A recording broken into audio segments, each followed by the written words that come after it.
Hello friends, আসসালামু আলাইকুম। শুভ দুপুর। আজকে আমি ছোট মাছ রান্না করব। তো প্রথমে মাছগুলোকে কুটে ভালো করে ধুয়ে লবণ দিয়ে আবার ভালো করে ধুয়ে পরিষ্কার করে নিয়েছি।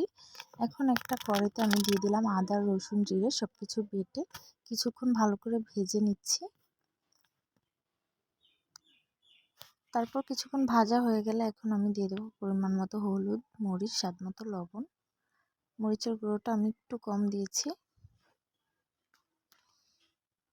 তারপর কিছুক্ষণ কষিয়ে মশলাটা এখন আমি মাছগুলো দিয়ে ভালো করে নেড়ে চেড়ে দিচ্ছি। কিছুক্ষণ কষানোর পর আমি পরিমাণ মতো ঝোল দিয়ে দিচ্ছি আর সাথে দিয়ে দিচ্ছি টমেটো কুচি। তারপর এখন আমি ঢেকে রেখে দেব। কিছুক্ষণ রান্না করার পর এখন আমি ধনিয়া পাতা দিয়ে আরও কিছুক্ষণ শুকিয়ে নিচ্ছি। এখন আমি নামিয়ে নেব। তো ফ্রেন্ডস, ফাইনালি রান্নাটা কেমন হয়েছে অবশ্যই কমেন্টে জানাবেন। ভালো থাকবেন। আল্লাহ হাফেজ।